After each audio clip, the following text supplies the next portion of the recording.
Hey everybody, what's going on? Gestalt Education back for another year. We're going to start this year off right with letting you save some money. So two of our favorite people are the Core 360 belt and Human Locomotion, which is Dr. Thomas Schaud. So don't forget, if you use the code Gestalt for the Core 360 belt, you get $5 off all belts except for the Ohm Track sensors. So Brett, what are some of the Schaud's favorite, some of your favorite Schaud gadgets? Well, I mean, he's got a trunk full of gadgets, but I think my favorite one definitely would be we use the Toe Pro quite a bit. The Toe Pro, and then I think the Varus and Valgus Post have really given people like a nice option if they're not want to take that leap into like a customized orthotic to kind of a good option for the patient, but also to let them kind of like, bring the power back to the clinician to kind of decide where to post it. And so I think those are the two probably ones of Tom's stuff that I love. And of course, I can't get enough of his Human Locomotion. I mean, the book is still to this day pure insanity. So beautiful. Yeah. Don't forget to use the code Gestalt on both those, the Core 360 belt and then also Human Locomotion. Links are in all of our podcasts. And we hope you guys like today's episode.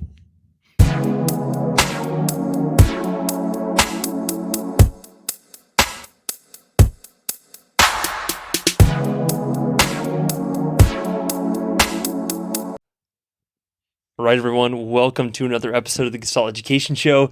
Today we are in Mount Lookout Chiropractic. For me, the first time. This is like a legendary place for me. Mark being one of my mentors, and Brett, I know, I don't know how I never made it up here. It just never happened for me to come shadow. But today we are sitting down with our we haven't done one of these in a while, Brett, and this is the perfect way to start this back up with an In the Trenches episode with the one, the only Jason Placeway. So, Jason, you kind of have, you've staked a niche in this clinic as maybe a little bit different of a model than what maybe Mark is practicing or Steve or Donna and stuff like that. And so I selfishly kind of want to hear from you of how did that all happen? How did you kind of stake your ground as your own little practice in this huge conglomerate right now? Oh, I think how it started was, coming out of school in 2008, I feel like that was kind of when I started taking MPI seminars. I feel like that's when MPI really started pushing some of the rehab stuff. Mm-hmm. I took a seminar with you early on, like try one or two. It was all the McGill stuff was coming. And then I took my first DNS seminar. I think it was before it was even DNS. It was in 2008. It was in Chicago. It was in Chicago. Yeah. With Annie O'Connor was there, and I took that.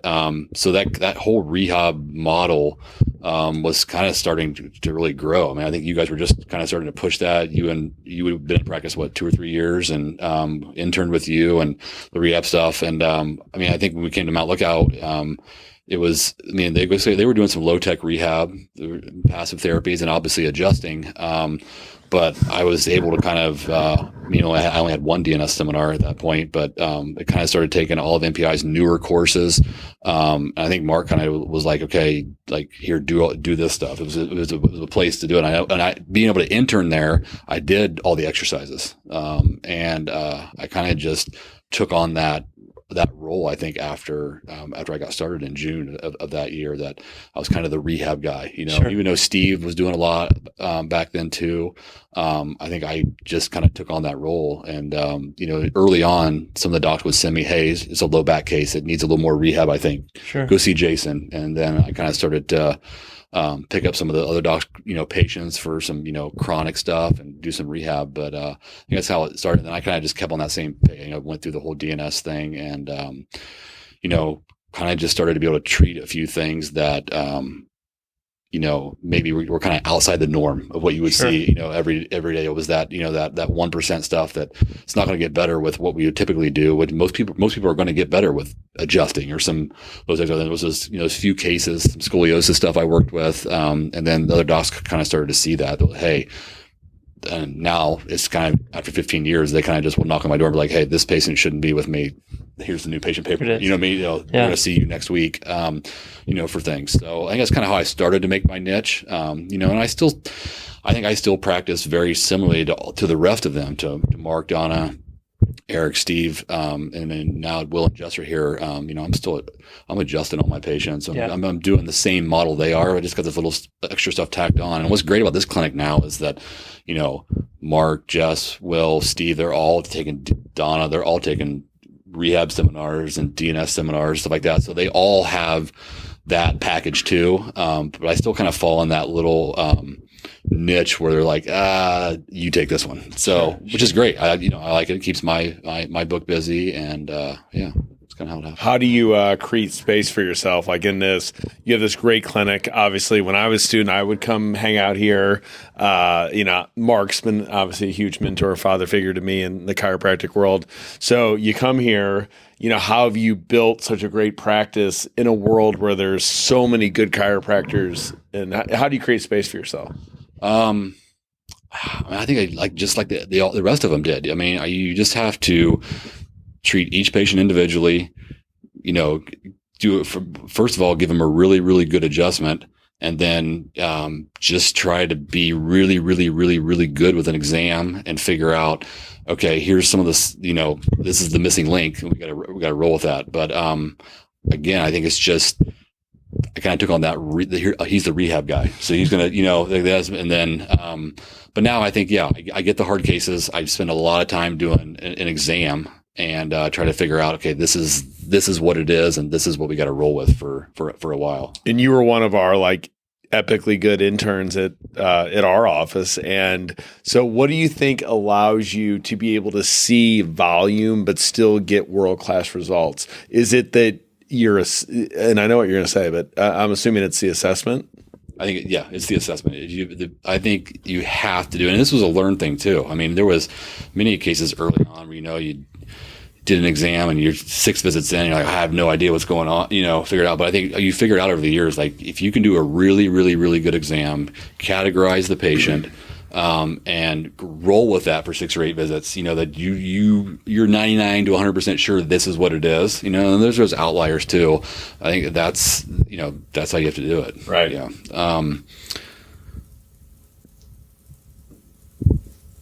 Repeat the last part of your question again. You answered it. You answered Yeah. it. Okay. Crushed Right. it. Okay. Yeah. Crush it. Now, let's take another little turn here of Brett. Obviously, you kind of spoke on the internship here, but also, what are some of the intangibles maybe that I don't know that you feel like have made you successful in that kind of bridging the gap between just the manual therapy adjusting and the rehab, or what are some of the ways that you connect with your patients that make that rehab process so effective and create lifelong patients in that sense? I think, I'm going back to the assessment. During my assessment, I talk the patient through what I'm finding. It's not like this silent process where I'm just saying, lift your leg, bend over, do this. We walk through the entire process. Usually during every exam, so he has a low back. I got my hand on the patient's stomach, their hand's on mine. We're practicing, if you don't do this well, this is what, they got to really, I think they have to see it. They have to feel it. They have to understand it. And by the end of the exam, I want them to be as on board with the diagnosis that I think they have as much as I am. Sure. I think that's really, really key. They have to see it. They have to feel it. You have to show them where they're deficient. They can't, it's not something you can just be like, you got low back pain, you need stability. Like that doesn't really, Patients want to plan. Can you write that down so I can tell my husband, what did you mean again? I think they have to know and feel during the exam, okay, I'm deficient at this. And that makes sense what he said, that, this is causing my pain. So sure. I think it's the explanation to the patient during the exam that by the end, when you say, I want you to be here for, 10 visits over the next month, they're like, okay. They understand it's going to take some time, and they understand what it is. Beautiful. The theme of Gestalt for us too is integration of multiple different modalities and stuff, and that's why you're sitting here right now, is because you do integrate those. But you've been here for 15 years. You've obviously been in practice. Other than experience, because everybody says experience is the reason that they can take shortcuts and things like that. What are some of the things in your brain, I guess, that allow you to jump to conclusions, or maybe say, hey, I really think that this is a pure DNS case, or I really think that no, manual therapy is going to be the thing that really changes this, or you know what, I just need to give them a really good adjustment and some respiration, and then they're going to be fine. Like how do you kind of navigate those waters and it's good, because I don't think that's an experienced one. I think that one is a patient history one. I think patient history, like sitting down, walking through their paperwork with them, putting it in my notes, like right there with them, and like pulling stuff out of them, I think starts that process. Like you pick so much up from the patient's, just their history, like what they tell you. I mean, they're gonna tell you if they're a derangement case, right? If you have enough in the history, they're gonna tell you if they're you know. I mean, and there's some degree of stability, I think, with most patients, but they're gonna tell you things during that history that if you're like, this is a pure stability case. Like this is why they haven't got there yet. You know, they've been through all this other PT, they've done all these other things. This is what I've done so far. I think you can really quickly figure out like, this is where I plug in with that patient. And then your exam has to back that up. Sure. But yeah, I think that's a question. I don't think it's an experienced one. I think it's sitting down with every single patient and going back through that boring diligence history with that. And I've kind of been a stickler of that. I would say like the second part of my practice, just really like step back and like, okay, even if I don't treat you today, which I usually try to treat on the first visit, but like we're going to get through this, and I want to have a really, really good idea of where you're coming from by the end of it. I'm staring at a McKinsey roll here. You've already said the word derangement. Yeah. If we just take the McKinsey practitioners or the instructors that we've had on the podcast, they would say probably that the better worse section is one of the best sections to pull out some of the stuff that you're talking about. But maybe other than that, what are some of the maybe your favorite questions that you would approach a patient with, or some of the things that maybe lead you down those roads in the exam? Do you hold anything at a higher criteria? You're like, okay, this is where I'm really going to get specific in this spot. I don't think so. I mean, I don't think there's anything specific. I kind of let them lead me through it.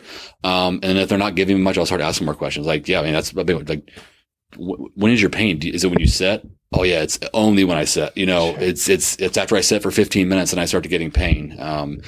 You know, that pain is you know, really is worse in the morning, you know, then better as the day goes on. Well, kind of does that, you know, that more of the degenerative stuff. Yeah, I think it's just different with every patient. I don't have a specific, I don't have a list like in my head where I go, like, I'm asking this and this is what I just kind of, just work my way through each one of them. Sure. Yeah.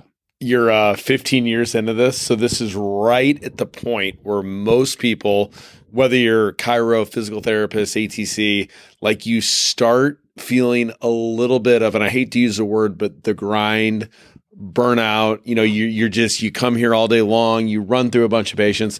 What keeps Jason Placeway going? What makes you just still want to come in here and do an amazing world-class job? So I think I've been really good about every 3 months I have to be at a seminar, no matter what that is. You know, I force myself whether I want to be there or not. So at least 4 times a year, and usually it's a lot more than that. But like I want to be at a seminar hearing Brett or someone talk about, you know, what they're figuring out, what they've researched, and what they think the best practices are. That's what like keeps my fire going. I think you have to constantly be looking for that. And I figured out very early on, and I think this is important for like young docs too. Like, I think if you hang around with guys like you and Brett long enough, you're like, okay, when I get out, I'm going to practice just like this. I'm going to read this many books a day. I'm going to read 4 hours of research before I go to work in the morning, and I'm going to teach for MPI. You know what I mean? Like it's just, and you know, and that was me too. And I really quickly figured out that like,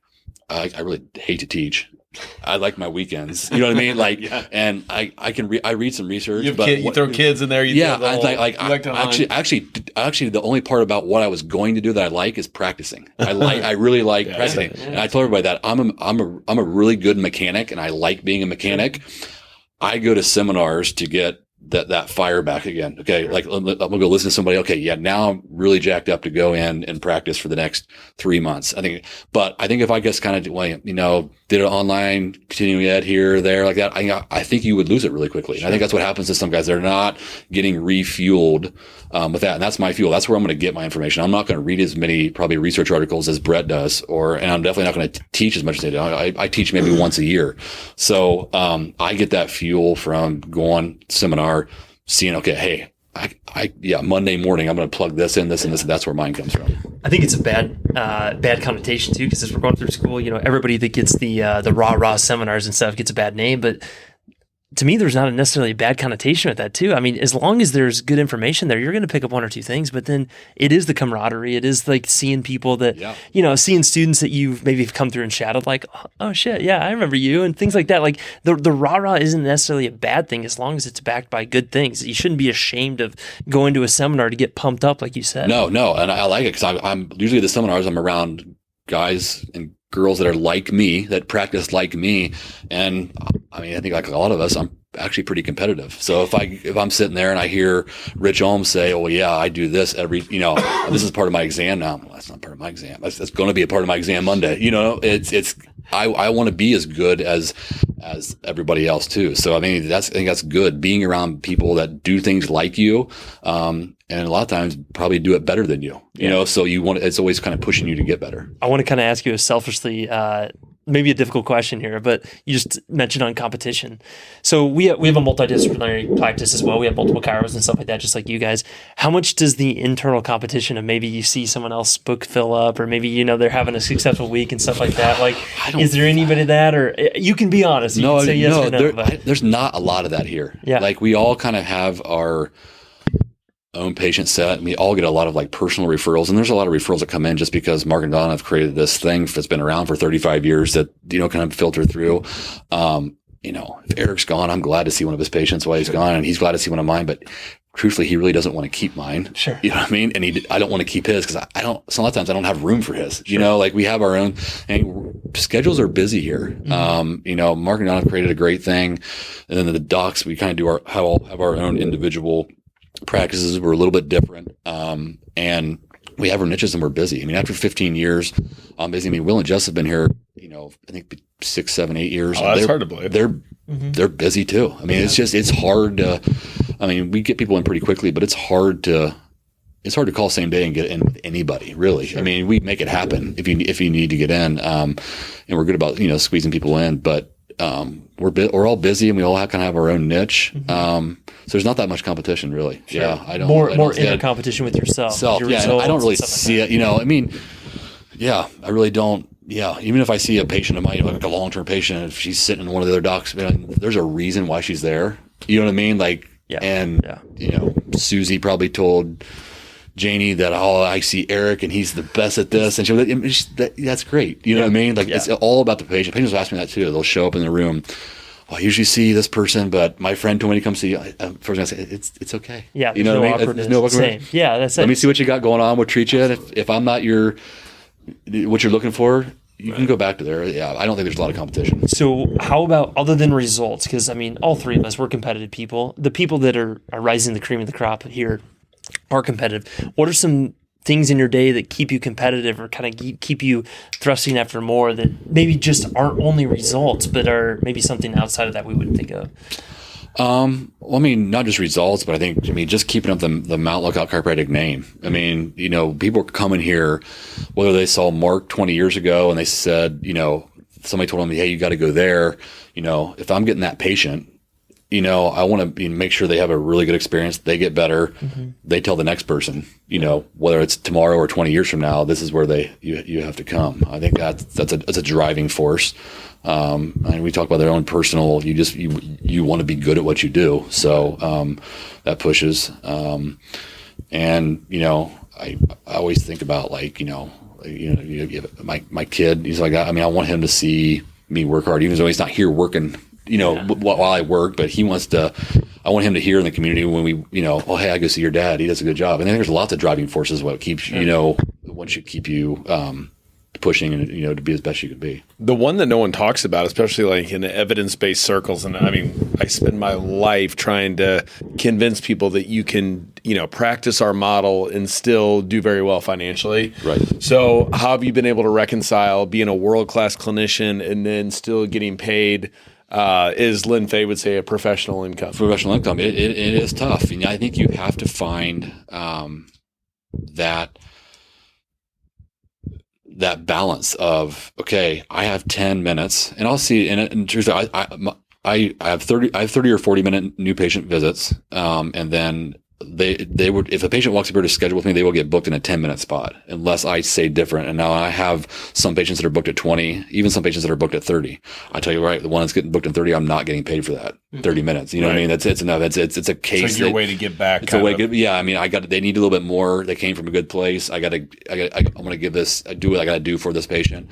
But you have to find that balance of, okay, I have 10 minutes. I have to get it a really good manipulation in, any soft tissue stuff that I needed in, and then whatever rehab, that I'm doing, whether it's, some in-range loading, whether it's DNS or a combination of that or whatever it is, some tendon stuff, it's got to get done in 10 minutes. So you have to say, okay, I'm going to see this patient 10 times instead of 5 times, whatever it is I got to do to get that in, but you can't give stuff away. And you can't overtreat. In that model, yeah. That model, yeah. You can't. I'm not gonna overtreat them. I know that. So, you have to find out. Okay, I can get this much done in 10 minutes. That's what they get today. I'll see you later in the week. You just got to get it done because you can't just give stuff away. You can't keep your doors open that way. Right. You're going to really be upset at the end of the year when you get your W-2 if I killed myself every day giving this, which I come in here and work hard and you give your all, but you have to figure out, this is what I can do in 10 minutes. This is what they get today. And you have to move forward with that. I think it helped me too. Walking into this practice, when I started, I was kind of like the rehab guy that was walking into it. I think my first patient visit I ever had was a 5-minute visit. You know what I mean? Like that was what it was on the book for, because that's what back in the day, they had like 5-10 minute appointments. That's what they booked in. So I had to really quickly figure out okay, I got 5 minutes to do this. And I quickly went to 10-minute appointments. And I think most of the docs here are running 10-minute appointments too. But I didn't start out at 30 minutes. Sure. And I think that's a mistake for a young doc, is be like, all right, I'm going to have, because you have the 30, time. you have the time. So I'm going to spend 30 minutes with this, but you never learn to be efficient, because then also when you have a full book and you are at 10 or 15 minutes, it's really hard to kind of all of a sudden figure that out. Because if you're doing this model, if you're following this, you're going to get busy fast, and you got to kind of figure that out from the beginning. So I would say start at 10 or 15 minutes, and get used to that. The way you can go down, not up. Yeah. What about Jason? You're obviously a high performer, someone that we look up to. That's why you're in this in the trenches scenario. What are some daily habits that you have, or some things that you do maybe throughout your week that keep you healthy, keep you mentally stable, keep you engaged and stuff like that, that maybe is outside of chiropractic or anything like that? We called you today to figure out a time for this, and you're in the gym, for example. Yeah. So I think there is, it's important to have some balance. Some guys don't like that word balance. You gotta be unbalanced. Things gotta be crazy. I think there is some balance. So I think a happy balance between some family time, personal time, spiritual time, and then stay physically fit too. So I try to every day move, exercise. That's really important for me, mentally and physically. This is as you guys know, this is a kind of a full contact job. You have to stay in shape. You can't bend over patients all day long and expect to be able to do it a long time.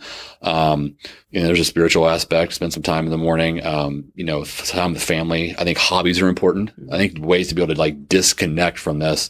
If you just do this, I think that can wear on you. Now, I know you like to teach, and you guys got this stuff going on, but that's still a hobby, or kind of it fuels you. You have to find what fuels you. And like I said that early on, I figured out really quickly that reading 10 research articles every day and then teaching on the weekends was not going to be what fueled me. So I found what fueled me: hobbies, family time, exercise. And then when I come here for, 30, 35 hours a week, I can just go at it and, be happy with that. And I feel like I do a really, really good job. I'm exhausted when I leave and I'm on to the next thing. So I think that's different for every person. Some people may get fueled by, a Mark King is going to get fueled by, even though he has hobbies and stuff like that too, he's fueled by teaching, by reading and stuff like that.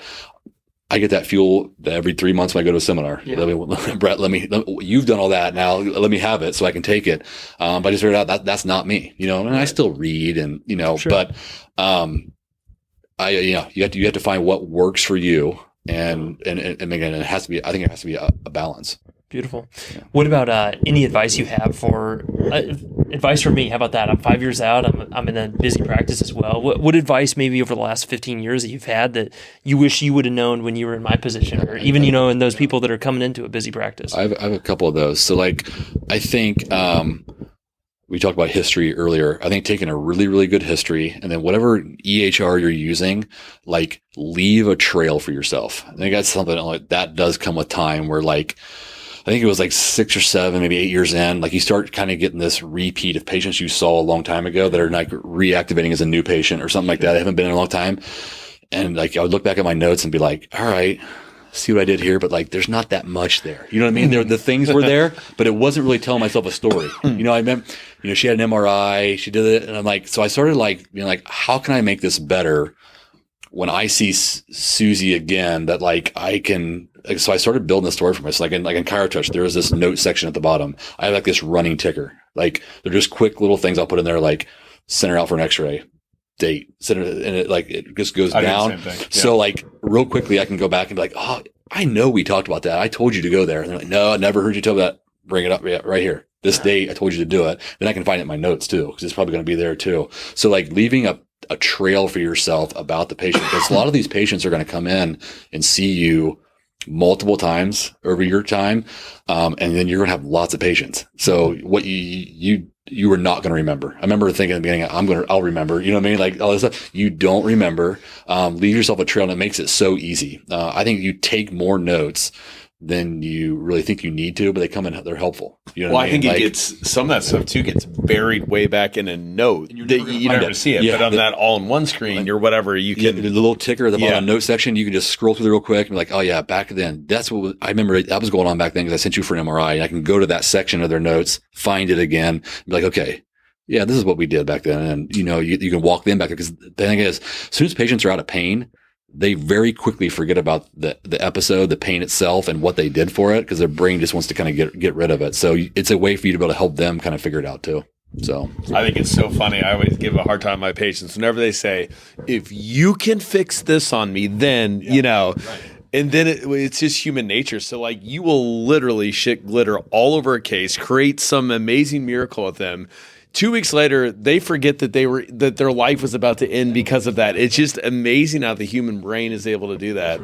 Really, really quickly. All the time. This is what you were here for last time. Yeah, there's on to the I've been here before. You know what I mean? Yeah. I had a guy calling the other day. Hey, he's going to be a new patient. It's been so long. I'm how long? 8 years. He walks back to my room after he gets here doing a new patient paper. He's I had to fill out paperwork. Stuff like that. He's I thought it'd been a couple of months. I was it's been 8 years since you've been here. You know what I mean? And he's he thought it was 3 months ago. Right. Did they forget? So yeah, but that's a huge thing. I think leaving yourself a trail because you're going to see these people over a long period of time, most likely, and you can go back really quickly and figure out, okay, this is what we've done in the past, what we did, and it's very helpful. And it sets your mind at ease too. You have that there. You sent them to do this. You told them to do this. They did this part of it. So it's good. I work hard, with our team. Taylor can attest to this on, how you get a referral. There's an internal referral, which basically means you see a new patient and either they have more complaints that you can work on within them, or they have family, friends, etc. And then you have an external referral, which means you're working out at the gym. Someone's got a shoulder problem. Then you're able to close that kind of case.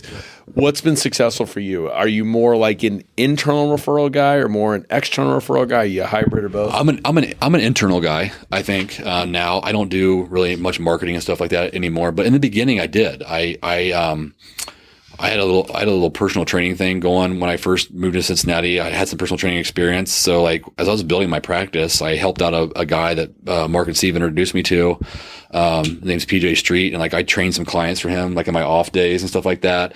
And very quickly, that was a they're like, oh, you're a chiropractor too? Like they would come see, really quickly. And then that kind of grew from that. So I had this whole set of patients that came from that kind of like personal training world, like meeting other trainers and then people that like I helped him train a little bit or his clients, huge there. And then, but and I did some, marketing, do some events and some talk a few places, do some classes here and there. And I think that stuff's all important to get your name out there early on, but now it's internal. My thing is, I actually can't even really think of doing an external one right now. You know what I mean? It doesn't appeal to me, nor like my marketing is going to come because I'm going to give you really, really, really good care. And even if I can't help you, you're still going to like me, because I've tried and I'm going to get you to the right place and I'm going to get a referral, Mark says this, we all hear this, like, so they'll be like, oh, so-and-so sent me. And I'm like, I didn't help her at all. You know what I mean? But like, yeah, she liked you though and said, you'll figure it out.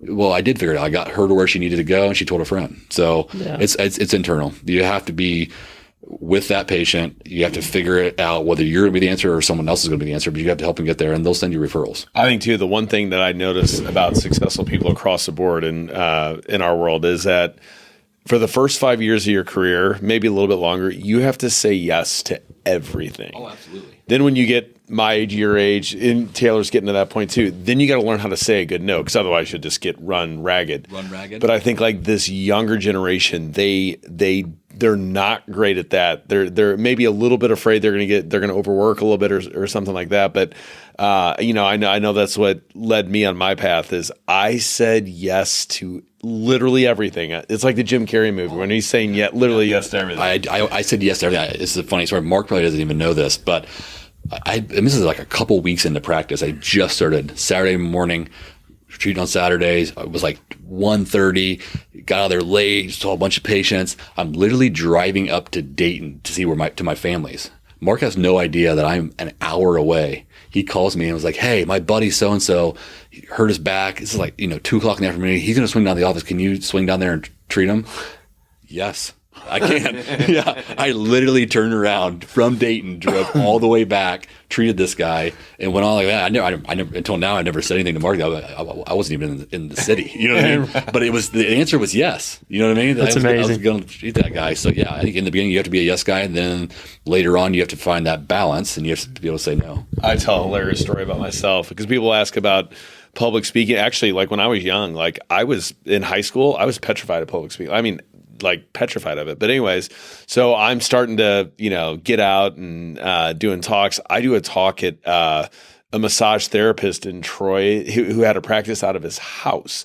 So he wants me to talk about shoulder pain. So I walk in there. There is literally two 85-year-olds. One's got like, I don't know, elephantitis basically. Like he's just like basically dying on a recliner. The other one who's on the other recliner is literally within 2 minutes he's asleep. I'm going over through like the hardcore kinematics of shoulder impingement. One's asleep, one's about dead, and I remember just thinking to myself, I mean, Brett, what are you doing? So then the best part was, so I get done, and an hour later, I would say like just a complete waste of my time. And so I get an email the next day from the person who hosted me, the massage therapist. He's like, hey, on PowerPoint slide, whatever it was, 8, he's like, instead of saying who is, you had whose. You had a grammar mistake here. Didn't thank me, didn't do anything. I'm just like, oh my God, Brett, you need to reevaluate your life. But I think that the moral of the story is like, you got to do some stuff that no one else is willing to do. And I mean, a lot of times that's never exposed. Like, you got this road on your own journey that like if anybody knew how much hardship there was on that path. First couple of years, you have to do that. I mean, I missed many of Bengals games. I missed to go teach a class at this yoga studio with someone, which it was great. I've got tons of referrals from them, but like it's the things you really don't want to do, especially at the end of a week. Early on, you're tired from trying to build a practice. It's new, but early on, first couple of years, you have to work a lot. Yeah. And then you can figure out, I mean, if you do it the right way, then later on you could say no sometimes. And it's honestly not just work. It's doing stuff that you don't want to do or no one wants to do, quite honestly. It's stuff for free. It's stuff for, just to help people out and or to get your name out there. You have to do it. for me, it was an Alzheimer's walk, and it was snowing out, and they were all outside. Oh my God. And I had my table out there. The only person I worked on was a paramedic who had sciatica for the last like 4 years. I literally humped her for literally 3 hours. Didn't help her one bit. She said, well, it's a good try. That was what she said at the end. So yeah, we all do things that we regret or don't regret. I don't know, one of the two. So anyway, any last parting thoughts? I know you gave me some advice, and I appreciate that. But any parting thoughts, I guess, of being in the trenches and maybe some of the clinical pearls that you have in the last couple months that you've really been thinking about. I think I was going to think about this morning because I didn't know exactly what we were going to talk about, but I was thinking about things that are important to me that I'd want to talk about. Treatment plans. Like for a young doc, sometimes for docs that have been in practice for a long time. You've been around Mark way too much. Come on, man. Mark got to you. You have to put your patients on a treatment plan, and it's a lot longer than you probably think. Come out of school, you're like, I'll get everybody. You're not going to get them better in 3 visits. Sure. Like I have no problem in July being like, I'm at Christmas time. I'm hoping you're really starting to feel the effects, and they're like, what? I'm like, yeah, at Christmas time. Like you've had this for 12 years. Like you think I'm going to get you better by August? It's July. Like we're gonna load this heavy in the beginning. We're gonna do a bunch of manual stuff. We're gonna get things going, and then I'm gonna see you for a while over the next few months to get you better. I mean, that's a very common scenario. You have to treat. You can't undertreat. You cannot undertreat. It's almost better to overtreat a little bit. And you're gonna figure that out real quick. That I don't need to do it, but you can't undertreat. Because that's not going to be good for the patient, and that's not going to be good for your practice. Well, your results depend on it. They leave your office, and if you undertreated them, which a lot of people in the evidence-based world are going to undertreat, and then because of that, your reputation's on the line. Then, so they leave there and they say, "Well, Jason wasn't able to help me." And I saw him. They said he was going to be great, but like he didn't help me. You know what I mean? I want them to say like, yeah, I went. It took a little while, but I did exactly what he told me to do, and I got there. And then if I give them one extra visit they got a little better at their bear, great. You know what I mean? But you figure that part out too. You're not gonna overtreat, but you have to fix those things you found on exam. You have to fix the function, not just the pain, and that's what's going to get you that you can then all of a sudden you can be a person who works off of internal referrals. But you have to be good at that. Well, it's something that Brett and I are Brett's more on a crusade than I am, for sure. But it's something I've definitely learned in these first 5 years that I've been out is. Having recurrent patients is not a bad thing. Like, not only is that good for you to fill your books, because that is what gets you busy, is having those people that come back monthly, 2 monthly, 3 monthly, whatever it might be. Yeah. But then it's also good for the patients, because at the end of the day, no one is better off for walking around with stiff joints and shitty stability. You know, so they're always better off for seeing you. Yeah, I mean, I have some regulars that come and see me because they want to go, but it never fails. They're like, "What's going on?" I'm like, "No, I'm kind of feeling fine." There's a cash patient. They're just like, "I just like getting adjusted." And then, so I'm going to adjust them, and they'll be like, "Yeah, my Achilles has just been killing me." I said, "I thought you said nothing was bothering you." And they're like, "Oh, well, my Achilles." And I'm like, "Well, we can fix that." So, it ends up turning into, I'm treating for a couple of visits because I got some Achilles things going on or whatever. But it's good for people. And then we all know we have patients that I can't get to 100%. I'm never going to get them to 100%. They need some touches. We've learned so much in the last 10 years from Annie O'Connor and other people in the chronic pain world. Like, these patients they need management. We can debate on what that management exactly is, but at the end of the day, like, that patient is so different. You're not going to walk in there and create some miracle with them. So, the thought that, you need to, give them 10 exercises, walk out and never see them again is pure insanity. And I'll be honest, anybody who says that to me, like on a seminar stage, in the back of my mind, I know they're not actually seeing patients. It's just not reality. So is it so wrong for someone to follow up with somebody, to have their care managed? They're not on opioids. They're, that might be the best, 15 or 20 minutes of their life that they're, with you. Right. So, like, is that so wrong? It's not wrong. Exactly. I get treated throughout the year. Right. I have things go on. Like I have a few issues. Like I have to. If I didn't get them treated, I'd be in a really bad place. You know what I mean? So like I have to get them treated. Why would I think my patients are any different? There's a certain percentage. I was tell them. I said, hey, you fall in that category that like you and I are going to be friends. You're not going to see me 3 times a week, but you're going to see me throughout the year. I need to see you to keep this where it is. Right. So some accountability and accountability piece. Yeah. It's beautiful.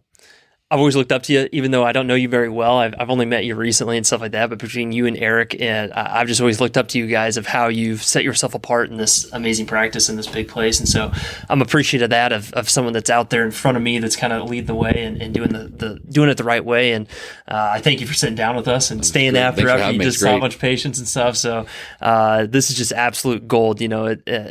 The reason I love this in the trenches idea is that we're in the trenches today. You got the blood, sweat, and tears. You got the t-shirt that says you were there today. And so we're appreciative of that. Like we need more people that are quiet giants and are treating patients like you said. And so I'm thankful for that, man. I'm proud because almost like a proud dad moment when we get to be with my, our former interns that the list, you should walk in our intern office now. It is pure insanity.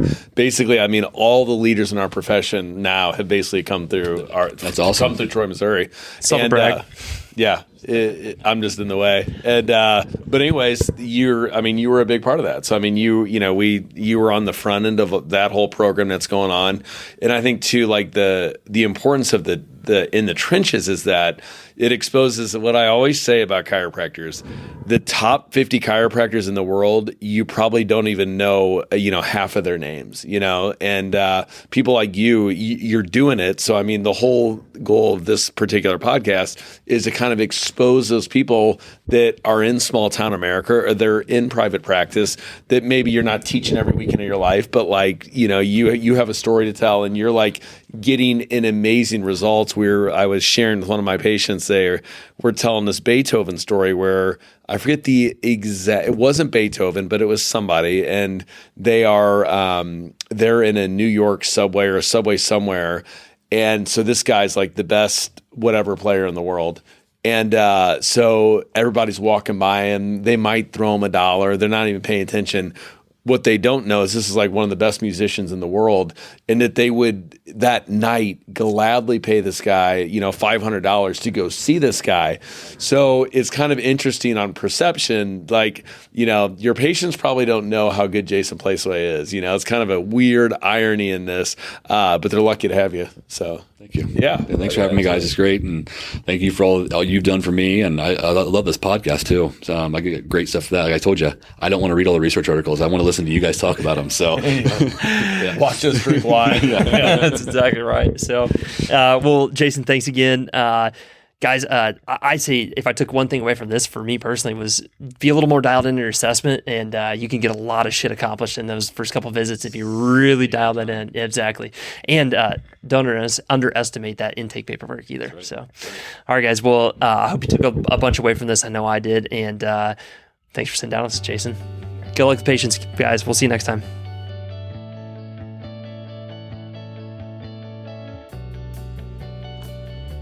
I hope you enjoyed this episode of the Gestalt Education Show.